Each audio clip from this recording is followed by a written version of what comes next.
Good morning, Beaumont. Good to see you all today. I wanted to talk again about what happened to those Trump supporters out in the Arizona rally. We're coming off the stage, and perhaps at that point in time where they sprayed with something. We still don't know the answer to this. All we know is that now more than 10 of them have sought emergency room treatment for something that happened to their eyes, and the consensus from the ophthalmologists that have done examinations was these were caused by chemicals of some sort, chemical burns. And nobody really knows what the chemical was or how it was introduced. Let's think it through. They're all sitting behind Donald Trump. Every one of these people that were attacked in this way were sitting behind Donald Trump. Donald Trump was not affected. Only these people were. So the only point in time that I could think of where this could have happened would have been after the rally as they were leaving the stage. I think at that point in time, somebody attacked them. Somebody should be looking into this, though, and it's a very big deal. And I believe the reason for this is the left knows they cannot beat Donald Trump. And it really irks them that since Tampa and Tim had a rally, they had it in a high school gymnasium. To me, like the place probably about 80% full, at high school gymnasium. Donald Trump has a rally. 40, 50, 60,000 people show up, packed to the rafters. Donald Trump's still having problems finding places big enough to hold the number of people that are likely to show. I think the left now is trying to spread enough fear to keep these people from showing up for Donald Trump rallies. You know, someone once said, when you're drowning, you will grasp at straws to try to save yourself. And I think that's what the left is doing right now. So once again, I'd ask you to continue to pray for Donald Trump, and to pray for those of us that love this country, that love Yeshua, the mighty God in Christ. I'm asking all of you to be strong, to be stalwart, do not be fearful, but stay prayed up, and let's see what we can do about this. Moving along. Wheelchairs for Warriors does something no one else does. We provide wheelchairs for former warriors that have been disabled in the combat theater. To be eligible for a wheelchair, you have to have become disabled in combat. Doesn't matter if you're male, female, doesn't matter what color you are. A lot of people don't realize the VA has very limited resources. I am a veteran, and we want to make sure that our veterans that were damaged severely in combat get taken care of. So I'm asking all of you right now to go to wheelchairsforwarriors.org. That's wheelchairsforwarriors.org. And I'm asking you to make a donation. Donations have been off a little bit this year. We've got right now 36 warriors that are waiting for wheelchairs. These wheelchairs cost about $12,000 a piece on average. So we need you. These are wheelchairs that allow these former athletes and strong men to be able to stand up if they need to reach something or to be able to participate in sporting events. One such athlete was Jason Tabansky. He was able to win the archery event in the Paralympics because he had one of the wheelchairs provided by Wheelchairs for Warriors. You can help. Please. Wheelchairsforwarriors.org. That's wheelchairsforwarriors.org. From my good friend Wilbur Witt at Witt and Whittier Films. Wilbur says, the attack on our youth is unrelenting, and from without and within, the redefinition of everything from math to sexuality is putting our children into the red zone of puberty on steroids. The denial of time-honored understanding of basic concepts of life has put our teens in a terminal descent of despair. Each new revelation of how to, who to, and where to, and why to is replaced with yet another theory even crazier than the one it replaced. And this is almost exclusively now an American problem. Teen years have always been a time of toil and tears. New kids have always had new ideas. Society has forced children to accept their role in life, and still some of the new ideas survived. Filtered, of course, by the experience of the previous generation that tried to keep them from making the same mistakes that they had made during their formative years. In times past, there were no teens. You were either on the tit or on the task. If you did not work, you did not eat. In the America of the 19th century, 5-year-olds populated work sites from the coal mines of Kentucky to the cotton fields of Louisiana, and they lived short, uneventful lives. They made no difference, it seems, except keeping the home fires burning, and the heat cost money, and they did not have it. The rebellion of the 1960s can be traced back to a band from England who combed their hair forward. Even that was too much for the status quo bequeathed by the mold of society given by Dr. Spock and a host of other idiots of his ilk, rising from obscurity to command the attention of the elders who were too busy trying to make a living. They did not notice the minor changes taking place that would have given opportunity to the insidious failed civilizations clamoring for the American dream. So they used our kids, with their natural curiosity and openness to new ideas.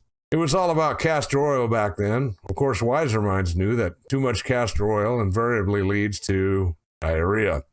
In times before, as teens took their place among the society they found themselves within, they conformed to that society, albeit with different fashions and language, but the basic same formula.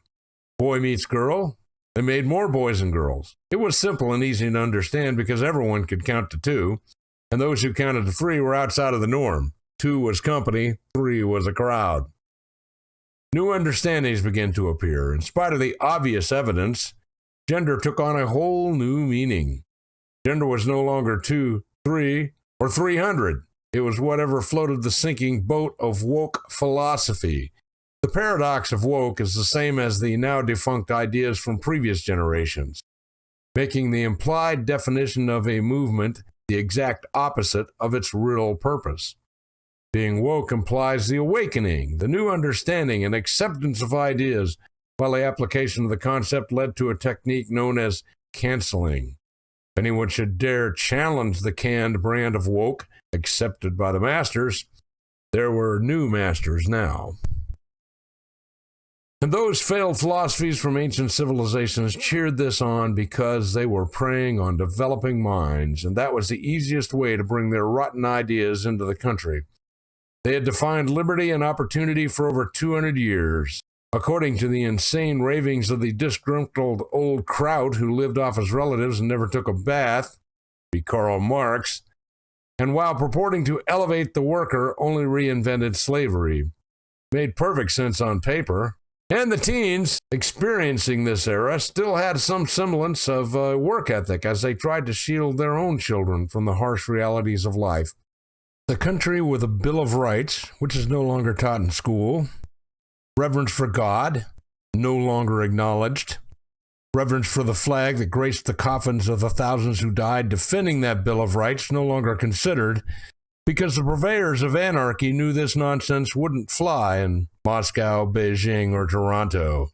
Oh no, homosexuals flew just fine in Mecca, off the tops of buildings, while the left continued to encourage students to say anything they wanted to while they were in Austin. And if a student said the same thing in London on social media, it would land them in jail. Moscow, the government, didn't even pretend to have freedom of speech. War wasn't war. It was a misunderstanding. And our kids were too busy following the Pied Piper to see the cliff looming ahead.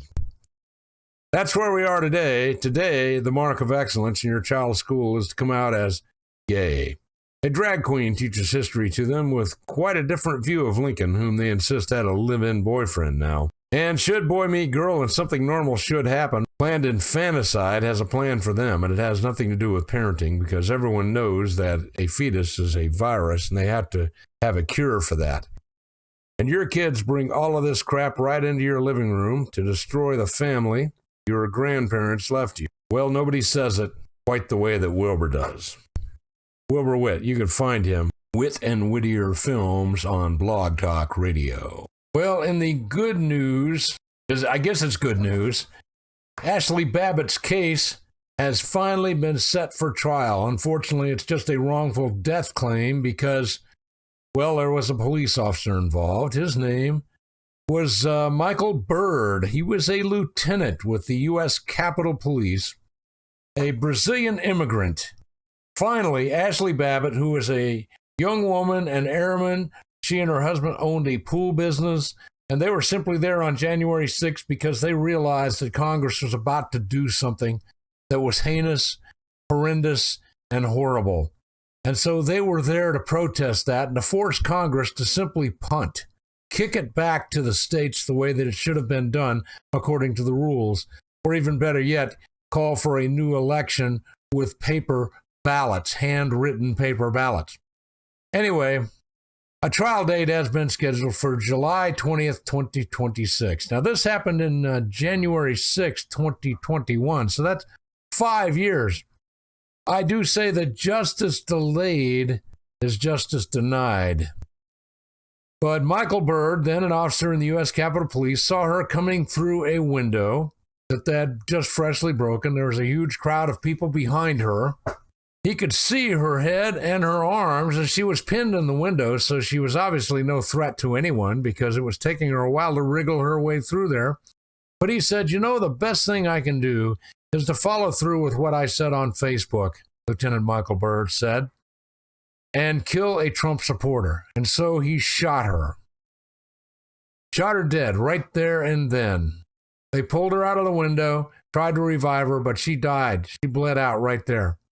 So Ashley Babbitt's family is seeking justice and accountability for this senseless, violent death at the hands of the U.S. Capitol Police Lieutenant Robert Byrd, a man that should have known better, in my opinion. Now, I think back to St. George Floyd, a man who had taken a fatal combination of drugs, including fentanyl, and was dying from his overdose.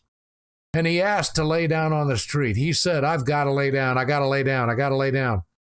I've seen the whole video, if you haven't.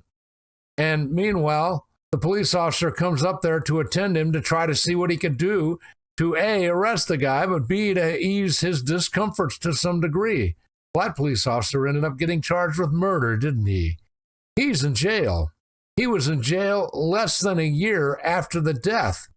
Yet here we are 6 years later, and there's Lieutenant Byrd out there that's just flying around free as a bird.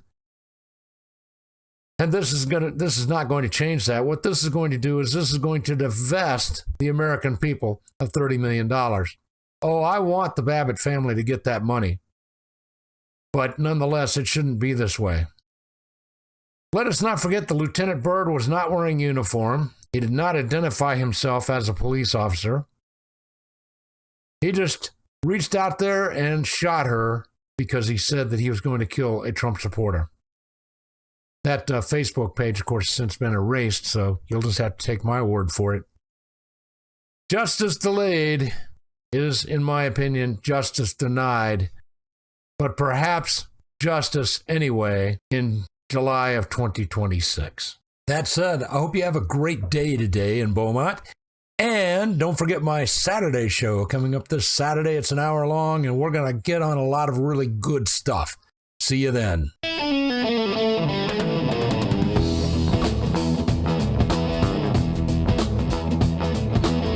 You have a choice, and you chose Freedom 1300.